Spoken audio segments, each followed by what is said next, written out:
Hello student. पिछली class हम सबने चर्चा की थी सीआरआर और बैंक रेट पर। आज हम बात करेंगे एसएलआर, सांविधिक तरलता अनुपात।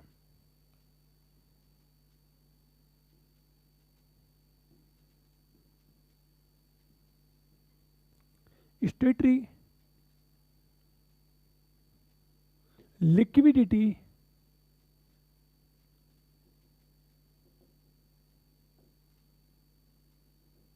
रेशियो, इसे कहते हैं सांविधिक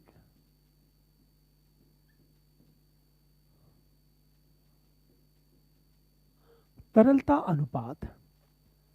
इसको ध्यान से समझो, इस बात को हम लोग सीआरआर में देख चुके थे, कैश रिजर्व रेशियो में देख चुके थे कि बैंक के पास जो भी जमा है वो 100 रुपया मान लो जमा है, तो उसका एक निश्चित अनुपात आरबीआई के पास रखना होता था। निश्चित अनुपात आरबीआई के पास रखना होता था। जैसे मान लिया जाए सीआरआर 10% है और बैंक के पास टोटल जमा है 100 रुपया। 100 रुपये का 10% कितना हुआ? 10 रुपया। तो प्रत्येक बैंक को अपने कुल जमा का 10% आरबीआई के पास कैश के रूप में रखना होता है सीआरआर के तहत। लेकिन एसएलआर में क्या होता है? सांविधिक तरलता अनुपात में ध्यान देना इस बात को। सांविधिक तरलता अनुपात में जो बैंक है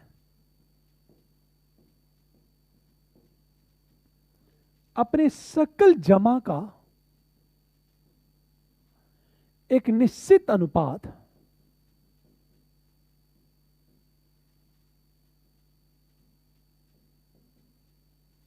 अपने पास कैश या गैर नगद कैश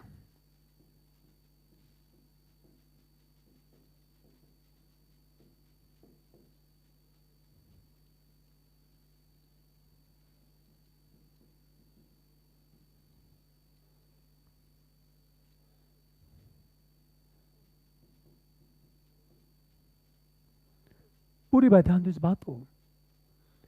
सांविधिक तरलता अनुपात में क्या है? प्रत्येक बैंक अपने सकल जमा का, टोटल डिपॉजिट का एक निश्चित अनुपात अपने पास कैश या गैर नगद कैश, गैर नगद कैश में या तो स्वर्ण या तो विदेशी मुद्रा या सरकार द्वारा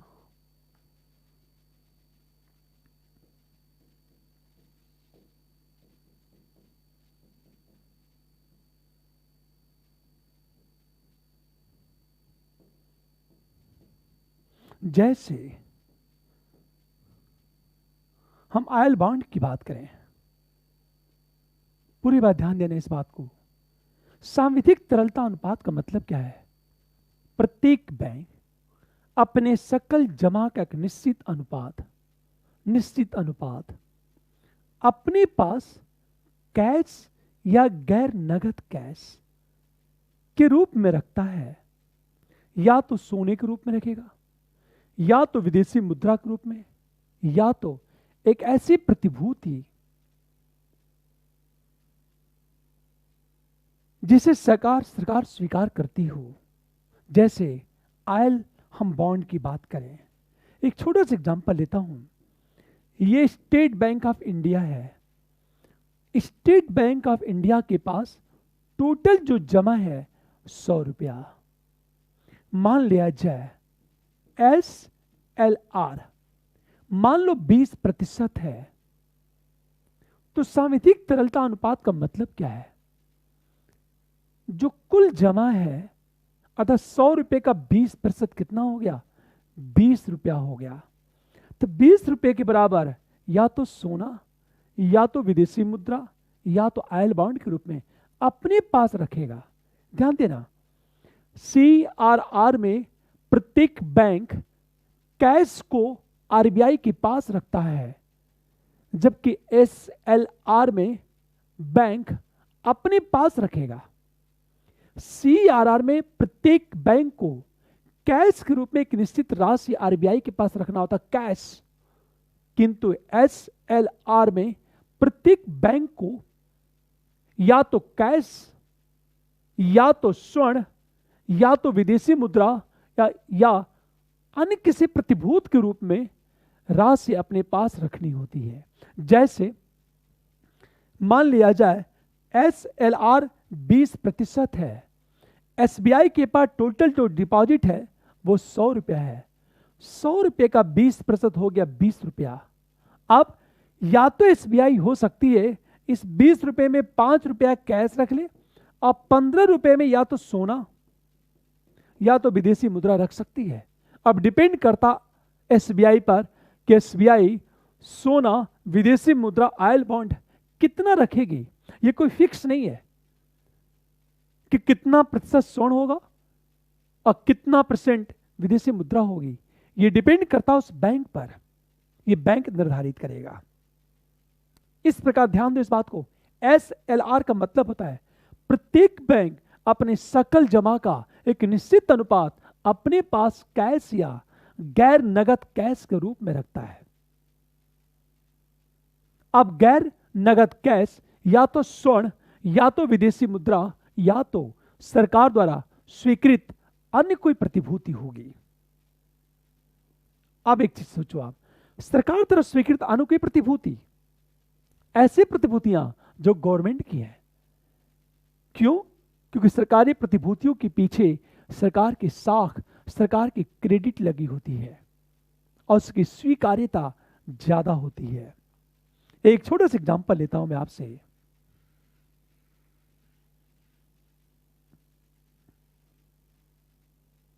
ये जो SLR है ये निर्धारित करती है आरबीआई। क्यों? क्योंकि आरबीआई मौद्रिक नीति का निर्माण करती है, आरबीआई सारे कमर्शियल बैंक को रेगुलेट करती है, विनियमन आरबीआई करती है। अब सोचो जरा, इसको ध्यान दो इस बात को।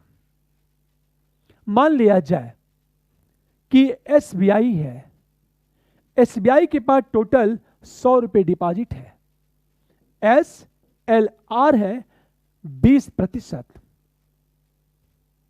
तो इसका मतलब क्या चीज है? 20% के बराबर राशि का या तो सोना या तो विदेशी मुद्रा SBI को अपने पास रखना होगा।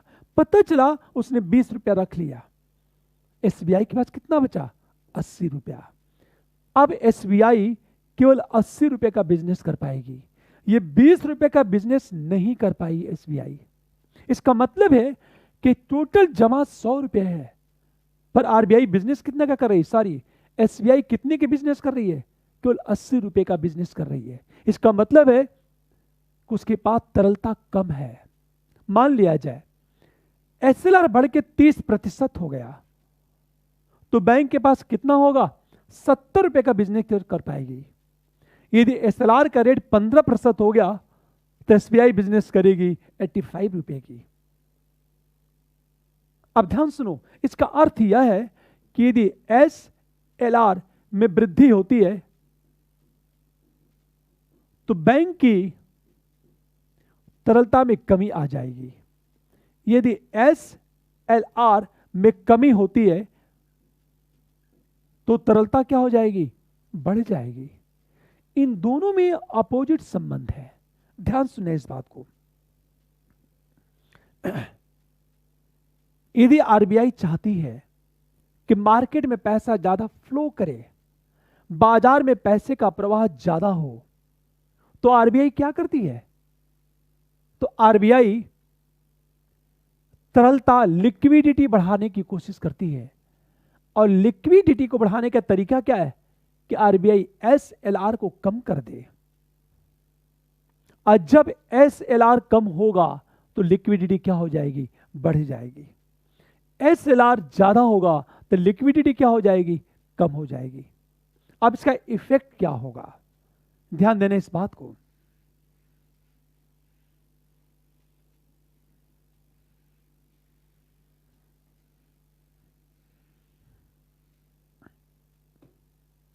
मान लिया जाए SLR ज्यादा है तो स्वाभाविक है तरलता कम हो जाएगी। ये एरो का चिन्ह ऊपर है तो वृद्धि, एरो का चिन्ह नीचे है तो कम।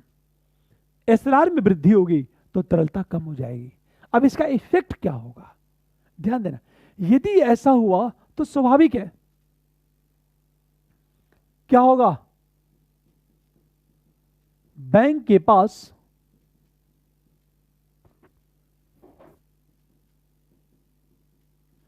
व्यापार करने योग्य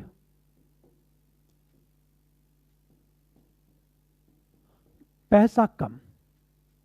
जैसे मैंने क्या कहा, यदि 30% SLR है और बैंक के पास टोटल 100 रुपए है तो 100 रुपए का 30% अर्थात 30 रुपया बैंक अपने पास रखेगा और उसका बिजनेस नहीं करेगा तो कितना बचा, 70 रुपया, और बैंक केवल 70 रुपए का बिजनेस कर पाएगा। अब देखो, यदि बैंक के पास व्यापार करने योग्य पैसा कम होगा तो दो प्रॉब्लम, हमेशा ध्यान दो। यदि कम हुआ या तो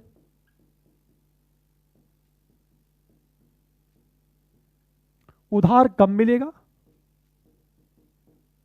या तो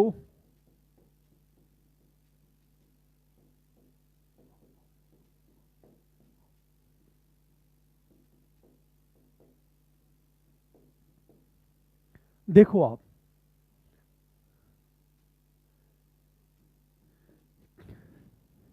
यदि बैंक के पास पैसा कम होगा तो उधार कम मिलेगा। यदि उधार कम मिला तो स्वाभाविक है एक तो निवेश कम। आज जब निवेश कम होगा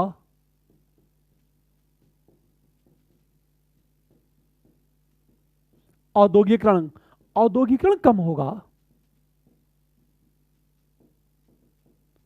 तो रोजगार का सृजन कम। दूसरी चीज, यदि उधार कम मिला तो स्वाभाविक है लोगों के पास पैसे कम। आज जब पैसे कम हो गए तो बाजार में मांग में कमी होगी, और जब बाजार में मांग में कमी होगी तो स्वाभाविक है कीमतें नियंत्रित अर्थात मुद्रास्फीति नियंत्रित रहेगी। ध्यान सुनो इस बात को। यदि उच्च ब्याज दर पर उधार मिला तो स्वाभाविक है पूंजी महंगी होगी। यदि पूंजी महंगी हुई तो निवेश महंगा, निवेश महंगा हुआ तो उत्पादन लागत ज्यादा। परिणाम क्या होगा, उत्पाद महंगा, उत्पाद महंगा हुआ तो निर्यात कम होगा। अब एक चीज सोचो, यदि उच्च ब्याज दर पर उधार प्राप्त होगा तो पूंजी महंगी होगी। यदि पूंजी महंगी हुई तो निवेश महंगा होगा। निवेश महंगा हुआ तो जो प्रोडक्शन कॉस्ट है वो ज्यादा होगा। यदि प्रोडक्शन कॉस्ट ज्यादा होगा तो उत्पाद महंगा होगा।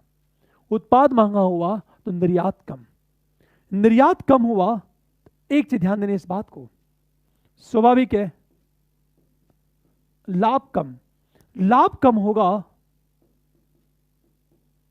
तो लाभांश कम। लाभांश कम होगा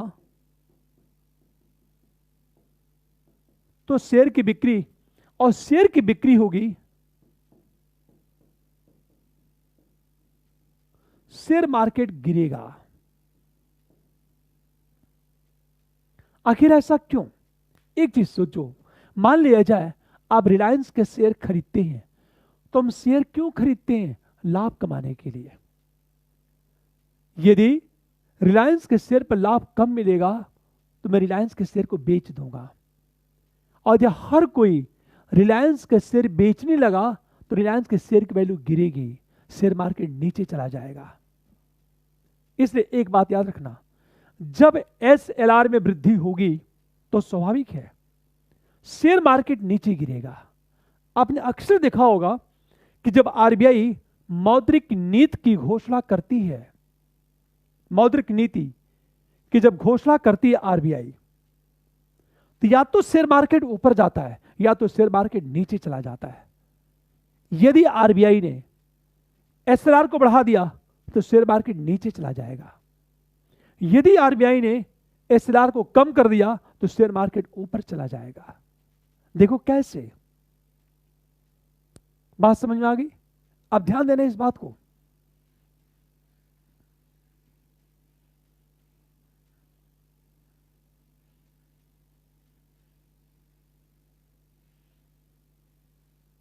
अब सोचो आप, मान लिया जाए एसएलआर कम है तो तरलता ज्यादा होगी, और तरलता ज्यादा होने का मतलब है बैंक के पास व्यापार करने योग्य पैसा ज्यादा। ऐसा हुआ तो दो बातें, आसानी से उधार,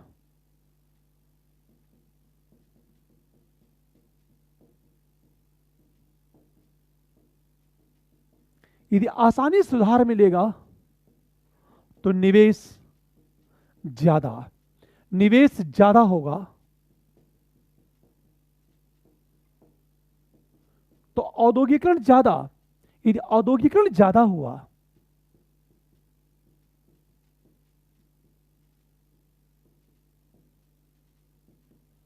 तो रोजगार का सृजन ज्यादा, और जब रोजगार का सृजन ज्यादा होगा तो परिणाम क्या होगा? हमेशा ध्यान दो इस बात को।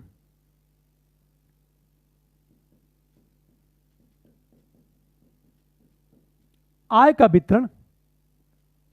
दूसरी चीज बात करें हम लोग कि गरीबी में कमी आएगी।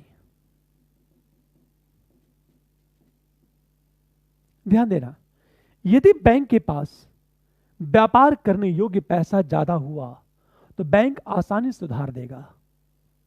यदि आसानी से उधार मिलेगा तो निवेश ज्यादा होगा, निवेश ज्यादा हुआ तो औद्योगिकरण ज्यादा, यदि ऐसा हुआ तो रोजगार का सृजन ज्यादा, यदि ऐसा हुआ तो आय का वितरण ज्यादा और गरीबी में कमी आएगी। पहली चीज। दूसरी तरफ देखा जाए, यदि आसानी से उधार मिला तो स्वाभाविक है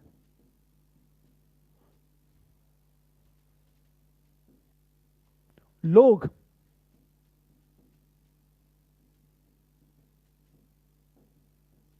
बैंक से उधार लेंगे। जब उधार लेंगे तो बाजार में मांग में वृद्धि, और बाजार में यदि मांग में वृद्धि हो गई तो या तो मंदी दूर या तो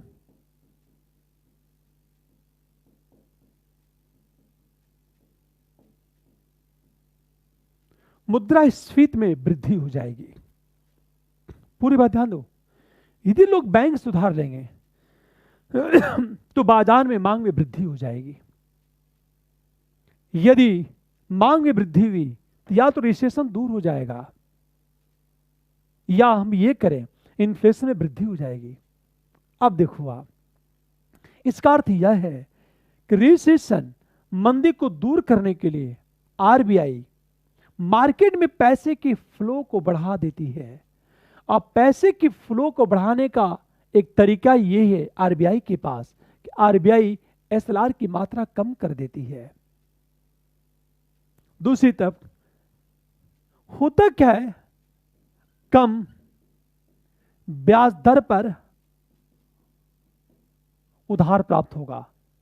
जब कम ब्याज दर पर उधार प्राप्त होगा तो स्वाभाविक है निवेश सस्ता, और निवेश सस्ता होगा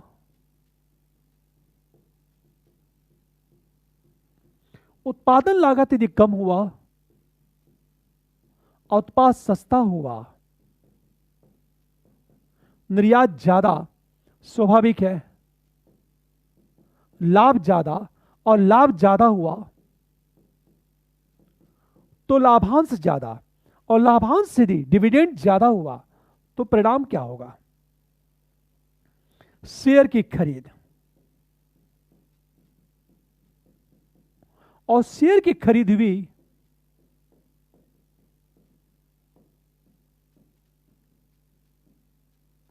पूरी बात ध्यान देना इस बात को। हम लोग ये बात कर रहे थे, यदि एसएलआर में कमी आई तो तरलता बढ़ जाएगी, तरलता में वृद्धि होगी तो स्वाभाविक है बैंकों के पास व्यापार करने योग्य पैसा ज्यादा होगा। यदि हुआ तो बैंक कम ब्याज दर पर उधार प्राप्त देंगे, यदि कम ब्याज दर पर उधार प्राप्त होगा तो निवेश सस्ता होगा, यदि निवेश सस्ता हुआ तो उत्पादन लागत कम होगी, यदि उत्पादन लागत कम होगी तो उत्पाद सस्ता, उत्पाद सस्ता होगा तो निर्यात ज्यादा होगा, यदि ऐसा हुआ तो लाभ ज्यादा, लाभ ज्यादा होगा तो लाभांश ज्यादा, लाभांश ज्यादा हुआ तो शेयर की खरीद होगी, क्योंकि लोग उस कंपनी के शेयर को खरीदेंगे जिस कंपनी के शेयर में लाभ की प्राप्ति ज्यादा हो रही है। शेयर मार्केट में वृद्धि हो जाएगी। क्यों होगी? हमेशा ध्यान दो, जब शेयर की डिमांड बढ़ती है तो शेयर मार्केट बूम कर जाता है। इसलिए आपने अक्सर देखा होगा न्यूज़पेपर में जब एसएलआर में कमी आती है, ध्यान दो, एसएलआर में कमी आती है तो शेयर मार्केट बूम कर जाता है।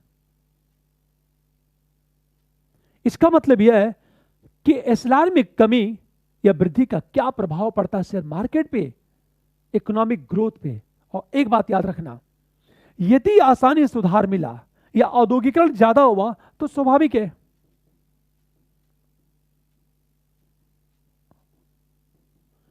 आर्थिक समृद्धि ज्यादा, इकोनॉमिक ग्रोथ ज्यादा होगा, क्योंकि इकोनॉमिक ग्रोथ के लिए क्या चाहिए?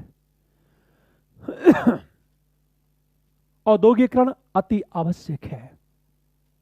इस प्रकार आपने यह देखा कि एसएलआर में वृद्धि या कमी का क्या इफेक्ट होता है।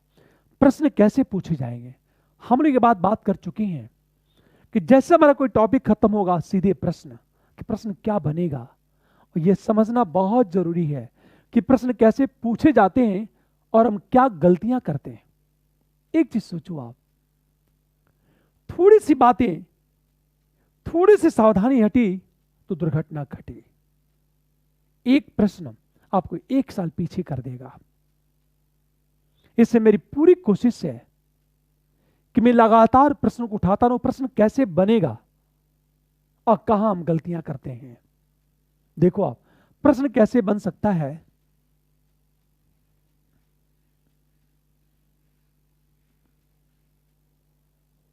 ध्यान दें, एसएलआर के संबंध में सत्य है,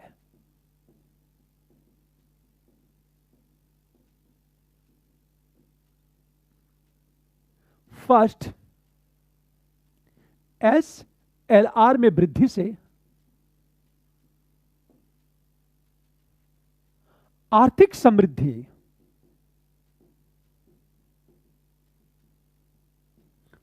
पर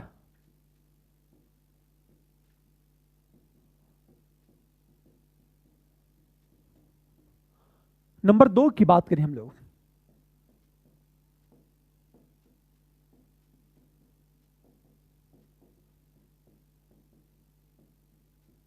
शेयर मार्केट में उछाल आ सकता है। हम थर्ड की बात करें, एसएलआर में कमी से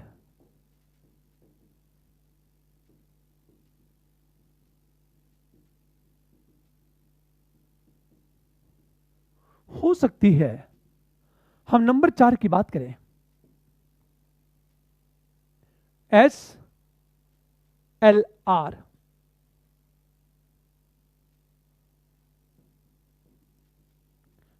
तहत केवल स्वर्ण या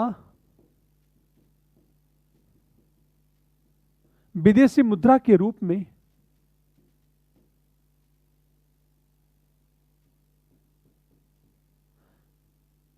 रखना होता है। ध्यान दें इस बात को, एसएलआर के संबंध में सत्य है, सत्य है। एसएलआर में वृद्धि से आर्थिक समृद्धि पर प्रतिकूल प्रभाव पड़ सकता है। पूरी बता देना, गारंटी शब्द नहीं है, प्रतिकूल प्रभाव पड़ सकता है, पड़ सकता है, हो सकता है, बिल्कुल पड़ सकता है, यह स्टेटमेंट सही है। पर यदि शब्द प्रतिकूल शब्द ना हो, यदि प्रश्न यह हो कि एसएलआर में वृद्धि से आर्थिक समृद्धि पर अवश्य ही प्रतिकूल प्रभाव पड़ेगा, मान लो अवश्य ही प्रतिकूल प्रभाव पड़ेगा, तो गलत हो सकता है। गलत क्यों हो सकता है? हो सकता है एसएलआर में वृद्धि आपको 0.1% हो तो आर्थिक समृद्धि पर ज्यादा प्रभाव नहीं पड़ेगा। पर प्रश्न में यह लिखा हुआ है कि एसएलआर में वृद्धि से आर्थिक समृद्धि पर प्रतिकूल प्रभाव पड़ सकता है, संभावना व्यक्त की गई है, तो बेशक यह सही है। हां, एक बात याद रखना, यदि एसएलआर में बहुत ज्यादा वृद्धि हो जाए, बहुत ज्यादा, तो फिर आर्थिक समृद्धि पर अवश्य ही प्रतिकूल प्रभाव पड़ेगा। पर यदि एसएलआर में बहुत कम वृद्धि हो तो आर्थिक समृद्धि पर ज्यादा प्रभाव नहीं पड़ेगा। जैसे छोटे से एग्जांपल ले, थोड़ा सा खाना ज्यादा बढ़ा दें तो आपके सेहत पर ज्यादा प्रभाव नहीं पड़ेगा। पर यदि डोज को, खुराक को दूना कर दें आप, तो हो सकता है फैट बढ़ जाए आपके पास। यहां भी वही चीज है। यहां प्रश्न में यह लिखा हुआ है कि प्रतिकूल प्रभाव पड़ सकता है, पड़ सकता है, इसका स्टेटमेंट सही है। यदि प्रश्न ये हो आर्थिक समृद्धि पर प्रतिकूल प्रभाव अवश्य ही पड़ेगा, यदि प्रश्न ये हो, शब्द ये हो, तब तो सेंटेंस गलत हो जाएगा। गलत क्यों होगा? क्योंकि ये नहीं लिखा हुआ है कि एसएलआर में कितनी वृद्धि, ये सेंटेंस गलत हो जाएगा। यदि प्रश्न ये हो एसएलआर में अत्यधिक वृद्धि, मैक्सिमम ग्रोथ से आर्थिक समृद्धि पर प्रतिकूल प्रभाव अवश्य पड़ेगा, तब तो सेंटेंस सही हो जाएगा। दूसरी बात, एसएलआर में कमी से शेयर मार्केट में उछाल आ सकता है, बिल्कुल सही है, शेयर मार्केट में उछाल आ सकता है, लेकिन गारंटी क्यों नहीं है? हमेशा ध्यान दो इस बात को। मान लिया जाए अब मार्केट में पैसा बढ़ाते चले जा रहे हो और लोग रुचि नहीं ले रहे हैं, या हम यह कहें कि मार्केट में लिक्विडिटी तो बढ़ती जा रही है, पर विश्व बाजार में, विश्व में रिसेशन है, तो लोग क्या करेंगे? बाहर की कंपनियां भारत के शेयर बाजार में जो पैसा लगाई हैं, हो सकता है वो शेयर बेचना शुरू कर दें और बाहर निकल जाए, कुछ भी हो सकता है। पर यह सेंटेंस सही है, उछाल आ सकता है, आ सकता है, संभावना है, तो सेंटेंस तो सही हो जाएगा।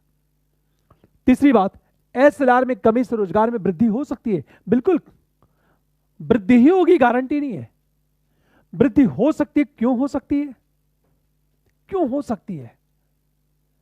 ध्यान देना इस बात को, क्योंकि जब एसएलआर में कमी आएगी तो मार्केट में पैसे का फ्लो बढ़ जाएगा, और जब मार्केट में पैसे का फ्लो बढ़ता है तो निवेश की मात्रा बढ़ेगी, उद्योग ज्यादा लगेंगे, औद्योगिकरण ज्यादा होगा, और जब औद्योगिकरण ज्यादा होगा तो रोजगार का सृजन भी क्या होगा? ज्यादा होगा।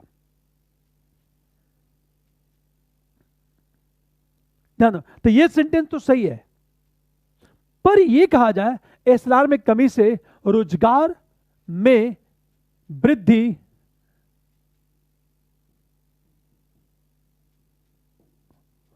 अवश्य होगी, तो सेंटेंस गलत हो जाएगा।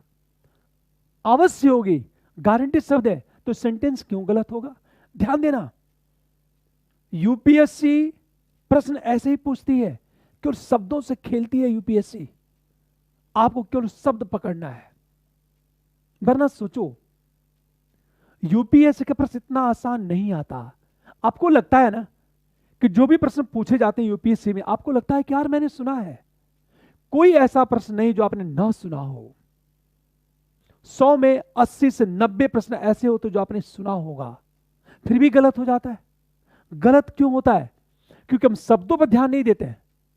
जैसे इस प्रश्न को देखो, एसएलआर में कमी से रोजगार में वृद्धि अवश्य होगी, तो ये सेंटेंस गलत हो जाएगा। वृद्धि हो सकती है तो सेंटेंस सही होगा। अवश्य का मतलब गारंटी, तो गलत क्यों है? एक बात याद रखना, हमेशा मान लिया जाए एसएलआर में कमी हो गई, लिक्विडिटी बढ़ गई, निवेश हुआ, उद्योग लगा, लेकिन विश्व बाजार में प्रतिस्पर्धा, कंपटीशन इतना ज्यादा है कि प्रत्येक कंपनी अपने उत्पाद की लागत को कम करने के लिए तकनीक का प्रयोग कर रही है। हो सकता है तकनीकीकरण का प्रयोग बड़े पैमाने पर बढ़ जाए, और जितना ज्यादा तकनीकीकरण का प्रयोग बढ़ेगा, स्वाभाविक है रोजगार का सृजन उतना ही कम होगा। हमेशा तो एसएलआर में कमी रोजगार में वृद्धि की गारंटी नहीं है। पूरी बात याद रखना, रोजगार में वृद्धि के लिए जरूरी है औद्योगिकरण ज्यादा हो, और उसके लिए बड़े पैमाने पर उद्योगों में निवेश होना जरूरी है। हो सकता है कि हमारे मार्केट में तरलता बहुत ज्यादा है, फिर भी उद्योग नहीं लग सकते हैं, क्योंकि टैक्स रेट ज्यादा हो सकता है। हो सकता है गवर्नमेंट टैक्स रेट को इतना ज्यादा कर दिए कि कोई भी निवेशक रुचि नहीं ले रहा है नया उद्योग लगाने में। तो जरूरी यह है कि मार्केट में तरलता में वृद्धि मात्र से रोजगार में वृद्धि नहीं होगी, क्योंकि रोजगार में वृद्धि के लिए उद्योग का लगना जरूरी है। उद्योग तभी लगेगा जब औद्योगिक माहौल हो, उसके लिए टैक्स रेट कम हो, गवर्नमेंट अच्छी सुविधाएं दे। दूसरी तरफ एसएलआर में कमी होने मात्र से रोजगार में वृद्धि नहीं हो सकती, क्योंकि आपने एसएलआर में तो कमी कर दी, पर बाजार में इतना ज्यादा कंपटीशन है, प्रतिस्पर्धा इतनी ज्यादा है कि प्रत्येक कंपनी प्रतिस्पर्धा में बने रहने के लिए, उस कंपटीशन में बने रहने के लिए तकनीक का बड़े पैमाने पर प्रयोग करे। क्योंकि कंपटीशन में बना रहना तभी संभव है जब न्यूनतम दर पर किसी वस्तु का उत्पादन हो, मतलब सस्ते दर पर उत्पादन हो। और सस्ते दर पर उत्पादन करने के लिए प्रत्येक कंपनी हो सकता तकनीक का सहारा ले। इसका मतलब है कि यदि तकनीकीकरण बढ़ने लगा तो रोजगार का सृजन कम हो जाएगा। इसलिए गारंटी शब्द की बात नहीं की जा सकती। अगली चीज देखो, एसएलआर के तहत केवल स्वर्ण या विदेशी मुद्रा के रूप में केवल शब्द है, तो केवल शब्द है तब तो सेंटेंस गलत हो गया, कि केवल नहीं होता है, नगद और गैर नगद, हम दोनों की बात करते हैं, नगद और गैर नगद, कैश और नॉन कैश की बात करते हैं। ये सेंटेंस, क्योंकि केवल शब्द है, इन शब्दों पर ध्यान दो, केवल शब्द है। हम जल्दीबाजी में क्या करते हैं, इस सेंटेंस को सही मार देते हैं, जब केवल शब्द है। केवल का मतलब इसके अलावा और दूसरा विकल्प हो ही नहीं सकता, तो ये विकल्प गलत हो गया। मान लिया जाए केवल शब्द न हो, इसकी जगह कोई और विकल्प हो, रूप में भी रखना होता है,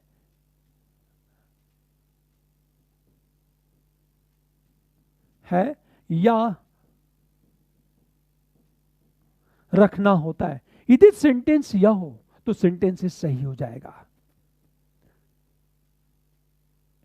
एक चीज ध्यान देना, यूपीएससी केवल प्रश्नों से खेलता है। अब मैं ये बात कर रहा हूं, मैं हर टर्म्स को डिस्कस करने के बाद में प्रश्न उठाऊंगा कहां आप गलतियां करोगे। जैसे छोटा सा एग्जांपल लेता हूं मैं आपसे,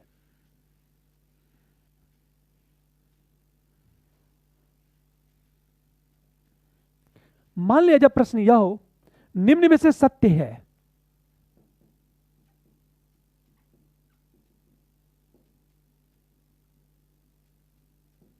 फर्स्ट एसएलआर एवं आर्थिक समृद्धि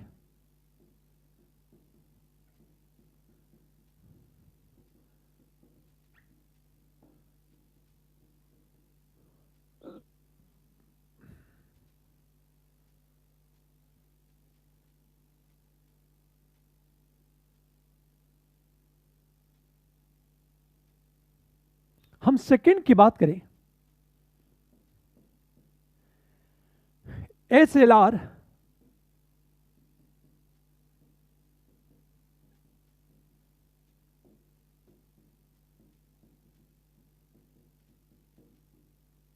समानुपाती संबंध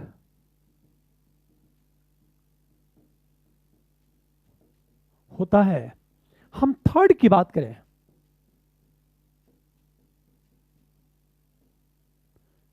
एवं CRR का निर्धारण RBI एवं सरकार मिलकर करती है।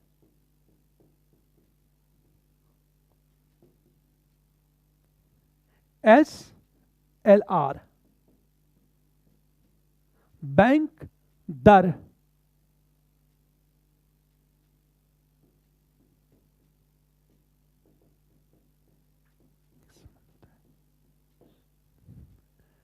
इस प्रश्न को देखो आप, निम्न में से सत्य है SLR एवं आर्थिक समृद्धि में विपरीत संबंध हो सकता है। विपरीत का मतलब क्या होता है? SLR में वृद्धि होगी, आर्थिक समृद्धि में गिरावट आएगी। पूरी बात है। इकोनॉमिक ग्रोथ शब्द की बात की जाती है, इकोनॉमिक ग्रोथ, और आर्थिक विकास का मतलब है इकोनॉमिक डेवलपमेंट। तो SLR एवं इकोनॉमिक ग्रोथ में अपोजिट रिलेशन हो सकता है, अपोजिट। हम लोग पढ़ चुके हैं, SLR यदि बढ़ेगा तो तरलता कम होगी, तरलता कम होगी तो निवेश कम होगा, औद्योगिकरण कम होगा, रोजगार का सृजन कम होगा। जब औद्योगिकरण कम होगा तो आर्थिक समृद्धि गिरेगी। तो बिल्कुल ये स्टेटमेंट बिल्कुल सही है। दूसरी चीज, SLR एवं आर्थिक विकास में समानुपाती संबंध, समानुपाती का मतलब प्रोपोर्शनेट रिलेशन की बात करें। जैसे मैंने कहा SLR बढ़ेगा तो आर्थिक विकास में वृद्धि होगी, SLR में यदि कमी आएगी तो आर्थिक विकास, इकोनॉमिक ग्रोथ में भी कमी आएगी। इसे कहते हैं समानुपाती संबंध। अब एक चीज बताना, हम लोग पिछली क्लास में बात कर चुके हैं कि आर्थिक विकास की पूर्ववर्ती शर्त है आर्थिक समृद्धि। बिना इकोनॉमिक ग्रोथ के इकोनॉमिक डेवलपमेंट नहीं हो सकता। अब विश्व का हर एक देश पहले इकोनॉमिक ग्रोथ की बात करता है, उसके बाद इकोनॉमिक डेवलपमेंट की बात करता है। और यदि SLR और इकोनॉमिक ग्रोथ में विपरीत संबंध है तो फिर इन दोनों में समानुपाती संबंध कैसे हो सकता? इसका मतलब है यह स्टेटमेंट गलत हो गया। तीसरी चीज, SLR और CRR करना RBI और सरकार मिलकर करती है। अब ध्यान सुनना, तुरंत कंफ्यूजन क्रिएट हो जाएगा, SLR और RBI और सरकार, जबकि पता है केवल RBI करती है, सरकार नहीं करती। स्टेटमेंट गलत। SLR बैंक दर में एक संबंध होता है, कंफ्यूजन क्रिएट हुआ। हमेशा ध्यान दो, बैंक दर, बैंक रेट और इंटरेस्ट रेट में एक रिलेशन होता है, पर SLR और बैंक रेट का कोई रिलेशन नहीं है। बेशक बैंक रेट और SLR दोनों का निर्धारण RBI करती है, पर इनमें कोई रिलेशन नहीं होता है। तो स्टेटमेंट क्या हो गया? गलत हो गया। इस तरह के प्रश्न पूछे जा सकते हैं हम से UPSC में, और थोड़ा सा हमने ध्यान दिया तो प्रश्न सही हो जाने चाहिए।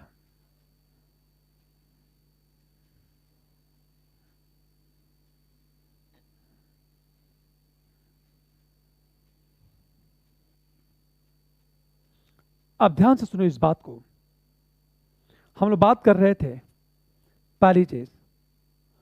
फिर एक शब्द है ओपन मार्केट ऑपरेशंस। ये सब के सब साख निर्धारण के अस्त्र हैं। Open market operations.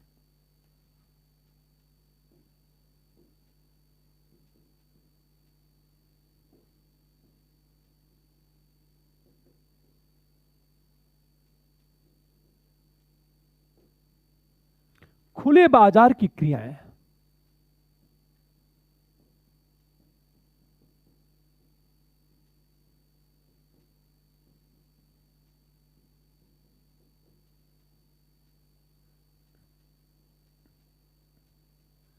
इसे कहते हैं ओपन मार्केट ऑपरेशंस।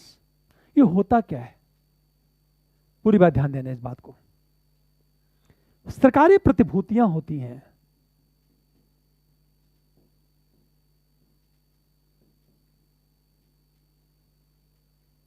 इन सरकारी प्रतिभूतियों की बिक्री जो है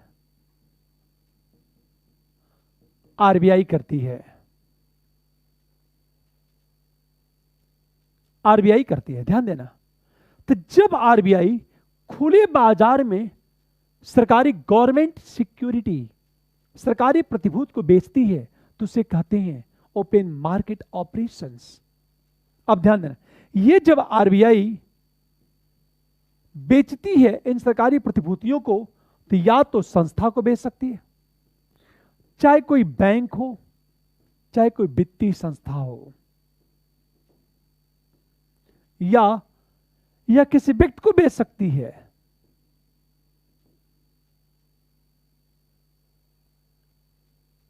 पूरी बात ध्यान देना।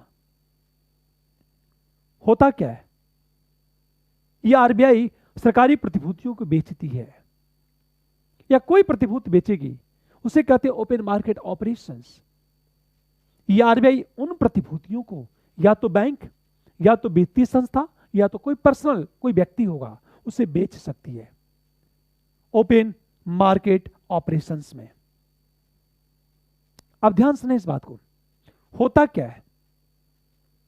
यह आरबीआई है, ध्यान देना, यह बैंक है,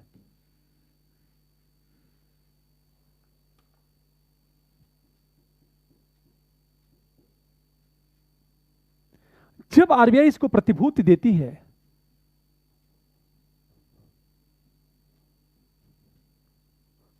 तो बैंक इसको क्या करता है? पैसा देता है। अब जो इसका परिणाम क्या होगा?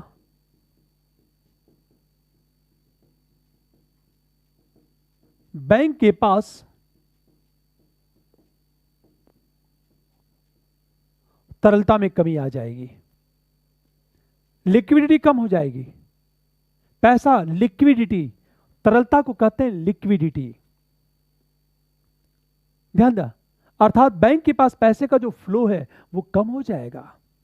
ध्यान देना, जब आरबीआई किसी बैंक को प्रतिभूति बेचती है और बैंक बदले में आरबीआई के पास पैसा जमा करेगा, मान लिया जाए किसी बैंक के पास 100 रुपए है, उसने 20 रुपए की प्रतिभूति खरीद ली, तो बचा कितना बैंक के पास? 80 रुपया। तो बैंक के पास तरलता कम हो गई। इसलिए आरबीआई क्या करती है? मार्केट में मनी फ्लो को कम करने के लिए, मनी फ्लो को कम करने के लिए ओपन मार्केट ऑपरेशंस की बात करती है। लेकिन आरबीआई बहुत चालाक है। मान लिया जाए, देखो कैसे आरबीआई चालाकी करती है। ये जो आरबीआई है प्रतिभूति बेची, इसका मैच्योरिटी पीरियड है 5 वर्ष।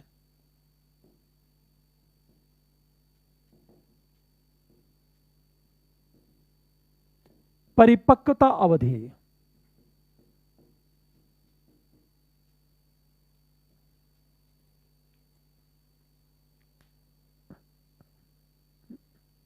ध्यान देना इस बात को। आरबीआई ने प्रतिभूति बेचा बैंक को, तो जो प्रतिभूति है उसके मैच्योरिटी पीरियड, परिपक्वता अवधि मान लो 5 वर्ष की है। अब बैंक ने खरीद लिया, अब बैंक वेट करेगा 5 वर्ष तक। जब ये बैंक 5 वर्ष बाद आरबीआई के पास जाएगा, क्या लेकर के? प्रतिभूत लेकर के, कि भाई अपनी प्रतिभूत लो और मुझे पैसे दे दो। तो आरबीआई बहुत चालाक है। आरबीआई जब ये बैंक जब 5 साल बाद प्रतिभूत ले जाएगी आरबीआई के पास, आरबीआई देखेगी, क्या देखेगी? कि मैंने इसको पैसा दे दिया और मार्केट में तरलता बढ़ गई, और तरलता बढ़ी और बैंक ज्यादा उधार देने लगा, तो लोग बाजार में मांग करेंगे, और जब बाजार में डिमांड बढ़ेगी तो इन्फ्लेशन, महंगाई बढ़ जाएगी, मान लो। तो आरबीआई क्या कहती है बैंक से? कहती है देखो बैंक महोदय, ये मुझे प्रतिभूत दे दो। ये आरबीआई प्रतिभूत ले लेती है। बैंक कहता मुझे पैसा दो। अब क्या कहती है आरबीआई? ये पैसा नहीं देती है, ये आरबीआई क्या करती है? इसको 8 वर्ष की परिपक्वता अवधि वाली प्रतिभूति दे देती है। ध्यान सुनना, सुना होगा, 24 गए 26 बनने दूबे बनकर आ गए। आपने कहानी सुनी होगी। यहां भी वही चीज है। जब एक आरबीआई बैंक को प्रतिभूति बेचता है और उसके मेच्योरिटी पीरियड, परिपक्वता अवधि 5 वर्ष है, अब 5 वर्ष पूरा हो गया, तो बैंक क्या करेगा? आरबीआई के पास जाएगा, कहेगा भाई देखो भाई 5 वर्ष पूरा हो गया, मुझे पैसा दे दो। तो आरबीआई क्या करेगी? पैसा देने से पहले यह सोचेगी कि यदि मैंने इसको पैसा दे दिया तो इसके पास पैसा हो जाएगा, ये मार्केट में बिजनेस करेगा, लोगों को उधार देगा, बाजार में डिमांड बढ़ जाएगी, महंगाई बढ़ जाएगी। तभी क्या करेगी आरबीआई? अब इस बैंक को पैसा नहीं देगी, तो 5 वर्ष की प्रतिभूति लेकर के उसके बदले में 8 वर्ष की मैच्योरिटी पीरियड वाली प्रतिभूति दे देगी। कैश तो बनी, और क्या हो गया? मैच्योरिटी पीरियड बढ़ गया उसका। तो ये जो 5 वर्ष की प्रतिभूति है, ये कैश नहीं हो पाया, जो स्विच था कैश होने का उसको ऑफ कर दिया। इसलिए इस प्रोसेस को कहा जाता है स्विच ऑपरेशन।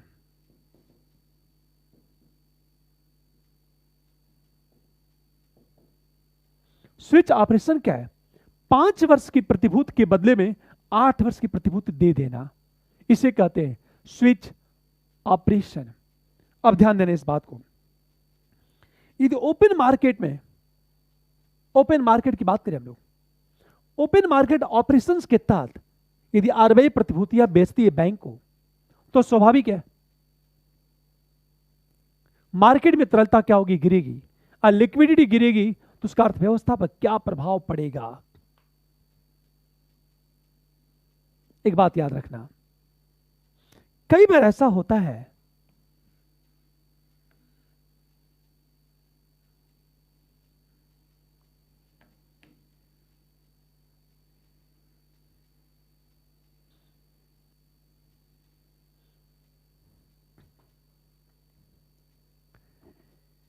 फिर एक प्रश्न उठा, साख का निर्धारण तो करना ही करना है और करना पड़ेगा। अब होता क्या है? साख का निर्धारण करने के लिए लैफ का कॉन्सेप्ट आया। लैफ, LAF,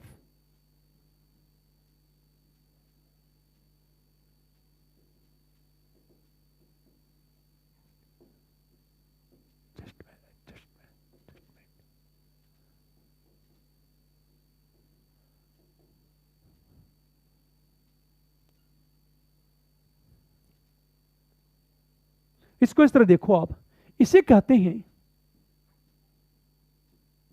तरलता,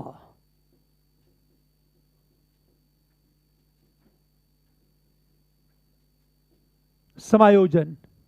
हम सुविधा की बात करें, लिक्विडिटी एडजस्टमेंट फैसिलिटी, यह भी बाजार में तरलता को कम करने का एक माध्यम है।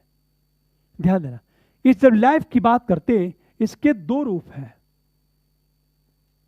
एक है रेपो रेट और दूसरा होता है रिवर्स रेपो रेट।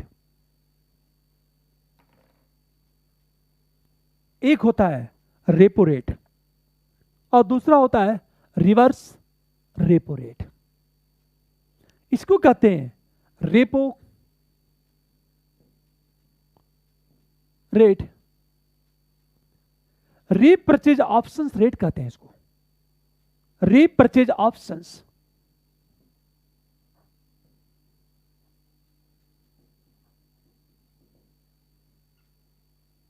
रेट, इसको कहते हैं हिंदी में पुनर्क्रय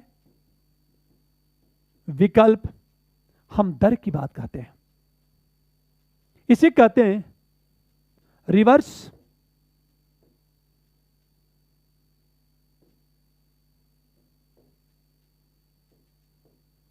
रेपो रेट। पूरी बात ध्यान देना, इसको कहते हैं रेपो रेट। तो लाइफ में दो अस्त्र हैं, एक आरआर रेपो रेट, रेपो को पूरा हिंदी में कहता है repurchase, repurchase options. R E का री, पी का परचेज, ओ का ऑप्शंस और रेट, इसको कहते हैं पुनर्क्रय विकल्प दर। और triple R reverse repo rate की बात करें हम लोग, आखिर होता क्या है, ये काम कैसे करता है?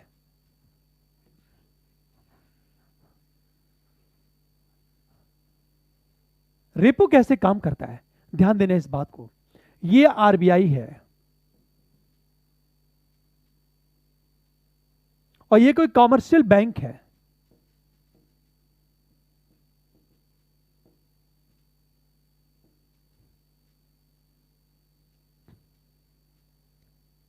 कोई व्यवसायिक बैंक है और ये आरबीआई है।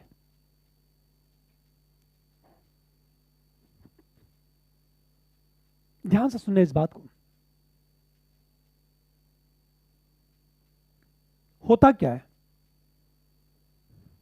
आरबीआई क्या करेगी, इसको उधार देगी।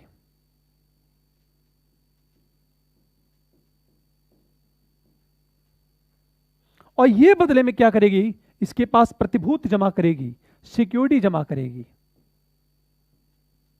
लेकिन जिस दर पर उधार देगी,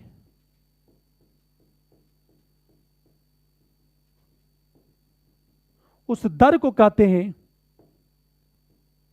रेपो रेट। ध्यान सुनना इस बात को। अभी आपने देखा होगा 10 दिन पहले आरबीआई ने रेपो और रिवर्स रेपो के संबंध में बहुत ही महत्वपूर्ण डिसीजन लिया है। रेपो, ध्यान देना, आरबीआई क्या करेगी, इस कॉमर्शियल बैंक को, आरबीआई कॉमर्शियल बैंक को उधार देगी, पैसा जा रहा है, और बदले में कॉमर्शियल बैंक आरबीआई के पास सिक्योरिटी जमा करेंगे। लेकिन यह आरबीआई कॉमर्शियल बैंक को जिस रेट पर देगी, जिस रेट पर देगी, उस रेट को कहा जाता है रेपो रेट। अब ध्यान सुनो इस बात को। पहली चीज, यदि मान लिया जाए रेपो रेट बहुत कम है, जैसे मैंने ये कहा, पता ये चला रेपो रेट कम है, तो बैंक ज्यादा उधार लेगा और बैंक आरबीआई से ज्यादा उधार लेगी तो स्वाभाविक है बाजार में लिक्विडिटी क्या हो जाएगी, बढ़ जाएगी। ध्यान देना, यदि रेपो रेट कम हुआ, रेपो रेट यदि कम हुआ तो कॉमर्शियल बैंक आरबीआई से ज्यादा उधार लेंगे। इसका मतलब यह है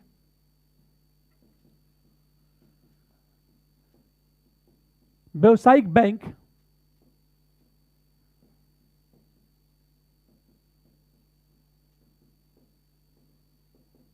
आरबीआई से ज्यादा उधार लेंगे।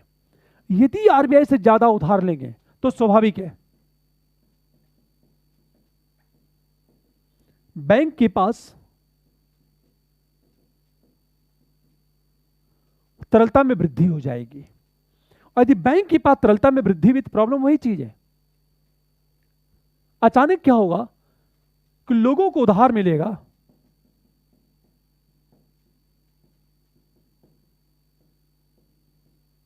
यदि लोगों को उधार मिलेगा तो लोग क्या करेंगे? मांग करेंगे। बाजार में जब लोग मांग करेंगे तो दो चीज होगी, या तो मंदी दूर होगी, या तो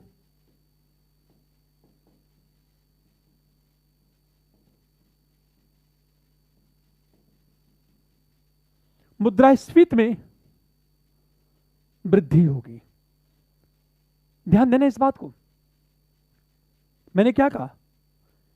यदि रेपो रेट कम हुआ तो फिर व्यवसायिक बैंक, कॉमर्शियल बैंक आरबीआई से ज्यादा उधार लेंगे। बैंक के पास लिक्विडिटी में वृद्धि हो जाएगी, लोगों को उधार मिलेगा, लोग मार्केट में डिमांड करेंगे। जब डिमांड बढ़ेगी तो या तो मंदी दूर होगी या तो मुद्रास्फीति में वृद्धि होगी। इसे अक्सर सुना होगा कि रिसेशन को समाप्त करने के लिए, मंदी को दूर करने के लिए आरबीआई रेपो रेट में कमी कर देती है। अब ध्यान देना इस बात को। मान लिया जाए कि रेपो रेट को बढ़ा दिया आपने, जैसे एग्जांपल लिया, आपने क्या किया? रेपो रेट को बढ़ा दिया। जब रेपो रेट को बढ़ा देंगे तो बैंक आरबीआई से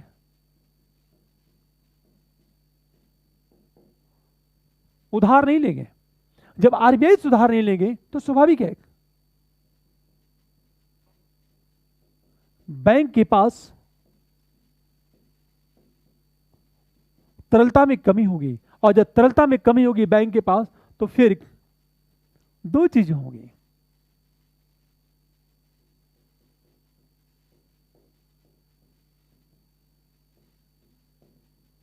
यदि उधार कम देंगे तो लोगों के पास पैसा कम, और पैसा कम होगा तो मांग कम होगी। ध्यान देना, यदि सिर्फ रेपो रेट को बढ़ा दिया तो बैंक आरबीआई से उधार नहीं लेंगे, बैंक के पास लिक्विडिटी में कमी होगी, बैंक उधार नहीं देंगे या कम देंगे, लोगों का पैसा कम होगा या नहीं होगा, बाजार में मांग कम हो जाएगी। मांग कम होगी तो महंगाई कंट्रोल हो जाएगी। इसलिए आरबीआई क्या करती है? इन्फ्लेशन को कंट्रोल करने के लिए रेपो रेट को बढ़ा देती है, और डिमांड को पुश करने के लिए रेपो रेट को क्या करती है? कम कर देती है। जब उसे डिमांड को पुश करना है तो रेपो रेट को कम कर देगी ताकि मंदी दूर हो जाए। तो मंदी को दूर करने के लिए रेपो रेट में कमी करती है, और मुद्रास्फीति को नियंत्रित करने के लिए रेपो रेट को क्या करती है? बढ़ा देती है। इसको इस तरह देखो आप, हम इस तरह कह सकते हैं कि दो बातें,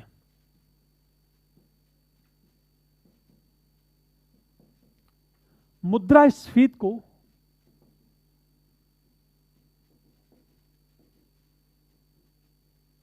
करने के लिए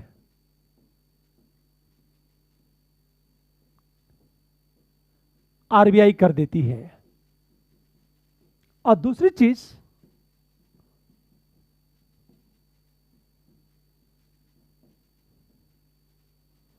करने के लिए आरबीआई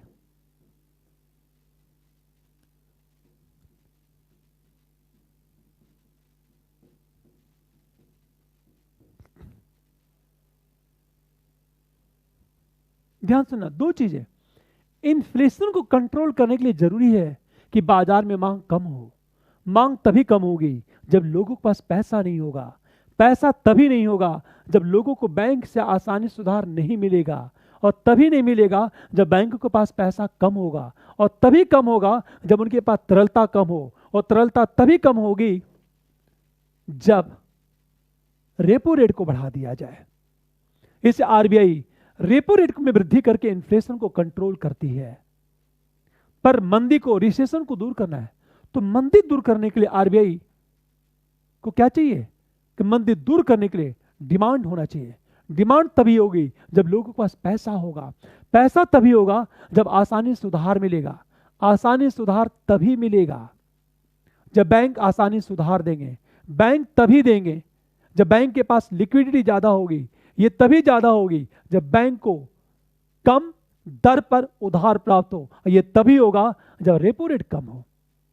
इससे आरबीआई मंदी को दूर करने के लिए रेपो रेट में कमी कर देती है और इन्फ्लेशन को कंट्रोल करने के लिए रेपो रेट में वृद्धि कर देती है। रेपो रेट की बात करें, अब एक चीज सोचो, अब तक तो रेपो की बात चल रही थी। रेपो के साथ एक टर्म रेपो रेट है, और टर्म रेपो रेट का मतलब क्या होता है कि 7, 14 और 28 दिन की बात करें। ध्यान देना, ये तो रेपो की बात उठी।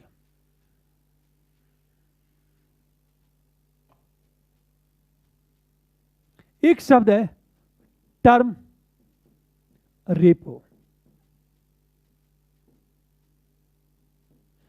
समानता ये 7, 14 और 28 दिन का होता है। इसमें होता क्या है, टर्म रेपो में होता क्या है कि इसकी नीलामी होती है और बैंक नीलामी करते हैं 7 दिन, 14 और 28 डेज के लिए नीलामी करते हैं, जिसकी चर्चा चलकर हम लोग आगे करेंगे। टर्म रेपो की बात करें हम लोग। अब एक प्रश्न, ट्रिपल आर क्या है? रिवर्स, हाँ रेपो रेट की बात करें। ध्यान देना, ये आरबीआई है, ये कमर्शियल बैंक है।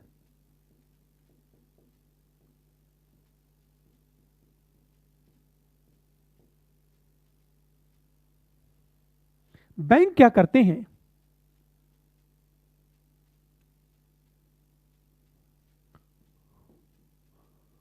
पैसा जमा या आरबीआई को उधार, हम जो कुछ भी कर लो, और ये जिस दर पर होता है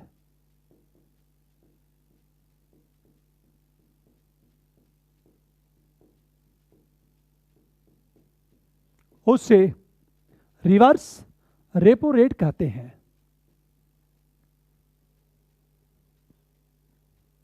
ध्यान देना इस बात को। रेपो रेट में आरबीआई कमर्शियल बैंक उधार देती थी। रिवर्स मतलब उल्टा, उल्टा चल रहा मुझे। रिवर्स रेपो रेट में क्या चीज है, कमर्शियल बैंक आरबीआई के पास पैसा जमा करते या ये कहा जाए आरबीआई को उधार देते हैं। अब एक चीज ध्यान सुनना इस बात को, और जिस दर पर ये आरबीआई के पास पैसा जमा करते हैं उस रेट को कहा जाता है रिवर्स रेपो रेट कहा जाता है। जैसे छोटा सा एग्जांपल लेता हूं, मान लिया जाए रिवर्स रेपो रेट बढ़ गया, रिवर्स रेपो रेट मान लो बढ़ गया, तो क्या होगा, बैंक क्या करेंगे,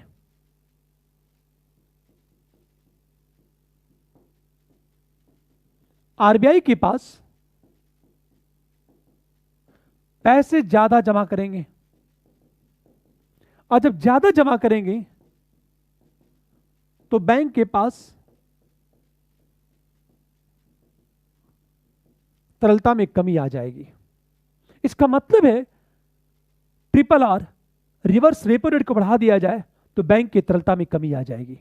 यदि हम ये कहें इसको कम कर दो, इसका क्या होगा, बैंक आरबीआई के पास पैसा जमा नहीं करेंगे या पैसा निकाल लेंगे। इसका क्या फायदा होगा, बैंक के पास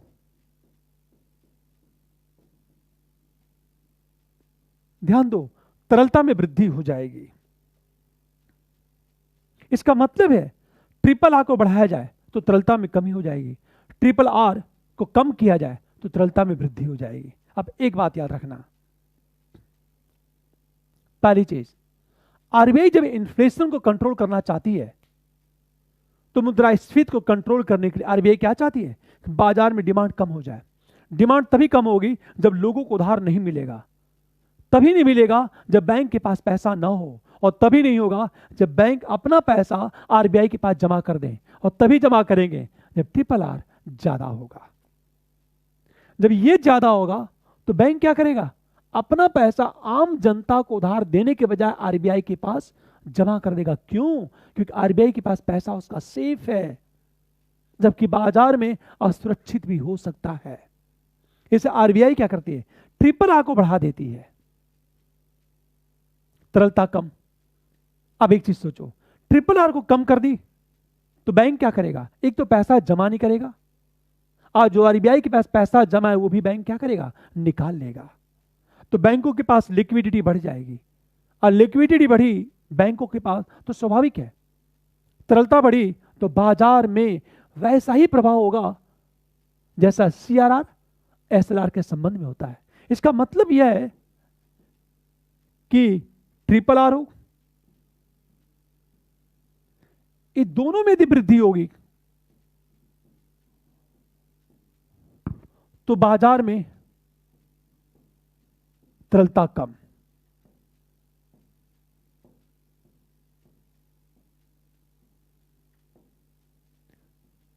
यदि दोनों में कमी हुई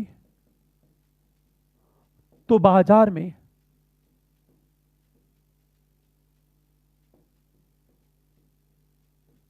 तरलता ज्यादा। इसे अक्सर आपने न्यूज़पेपर में पढ़ा होगा कि रेपो रेट और रिवर्स रेपो रेट में वृद्धि कर दी गई या कमी कर दी गई तो क्या इफेक्ट होगा। जिसके बाद हम लोग ये देखते हैं इस पर किस तरह के प्रश्न पूछे जाएंगे, इसमें कमी या वृद्धि का क्या प्रभाव पड़ेगा अर्थव्यवस्था पर। अगले क्लास में हम लोग देखते हैं। Thank you.